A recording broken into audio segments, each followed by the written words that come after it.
शादी के पहले शर्मिष्ठा ने भी ख्वाब देखे थे कि वह अपने ससुराल में अपने सास ससुर पति और बच्चों के साथ खुशी खुशी रहेगी, परंतु उसका यह ख्वाब जल्दी ही चकनाचूर होकर बिखर गया। घर में प्रतिदिन किसी न किसी बात को लेकर क्लेश होता रहता था। ससुराल में उसकी कद्र किसी नौकरानी से ज्यादा ना थी। पानी जब सिर से ऊपर चला गया तो अनूप ने तय किया कि अब वह शर्मिष्ठा को लेकर घर से अलग हो जाएगा। सास ससुर ने भी रोकने की कोशिश नहीं की। उन्हें लगा कि अभी नया नया जोश है, घर से बाहर कुछ दिन रहेंगे तो अकल ठिकाने आ जाएगी, आटे दाल का भाव मालूम पड़ेगा तो लौट कर आ ही जाएंगे। एक और अहम की लड़ाई थी तो दूसरी और हक की। कोई झुकने को तैयार नहीं था। अनूप भी शर्मिष्ठा को उस घर में नौकरानी की तरह रात दिन खटते हुए नहीं देख सकता था, सो उन्होंने किराए पर रहना ठीक समझा। अनूप और शर्मिष्ठा के घर जब रोहित पैदा हुआ तो खर्चे भी बढ़ गए। घर के किराए, बिजली, पानी, राशन, इन सब में अनूप की पूरी आमदनी खर्च हो जाती और महीने का अंत होते होते ठन ठन गोपाल। इस बीच ससुराल में देवर और ननद की भी शादियां हुई, परंतु ससुर और सास के रवैये में जरा भी अंदर नहीं आया था। देवरानी के साथ भी बुरे व्यवहार के कारण देवर भी अपनी पत्नी के साथ अलग रहने लगा था। ननद प्रियंका की शादी के बाद उसके पारिवारिक मामलों में भी शर्मिष्ठा के सास ससुर इतनी ज्यादा दखल अंदाजी किया करते थे कि ननद की भी अपने पति और अपने सास ससुर से नहीं बनती थी। वे लोग अपनी बेटी प्रियंका को बेहद चाहते थे, इसलिए उसकी हर सही गलत बात में झगड़ने के लिए प्रियंका के घर पहुंच जाते थे।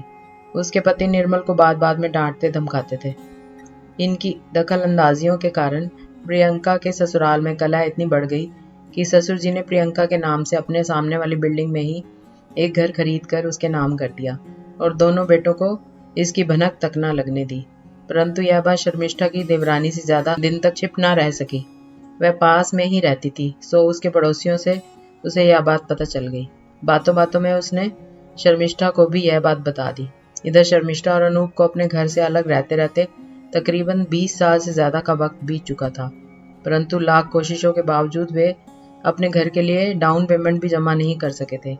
एक दिन शर्मिष्ठा ने हालचाल लेने के लिए अपनी सास को फोन किया तो बातों बातों में उन्होंने ताव से कहा, क्यों नहीं तुम लोग अपना घर ले लेते? कितने दिन तक किराए के मकान में रहोगे? प्रियंका को देखो, आज इतने बड़े घर की मालकिन है, तुम लोगों से छोटी है, पर अपने दम पर उसने अपना घर भी बना लिया है। शर्मिष्ठा सारी बातें समझ रही थी, पर उसने प्रत्यक्ष होकर नहीं कहा कि प्रियंका ने घर कैसे खरीदा है। यह बात वह जानती है।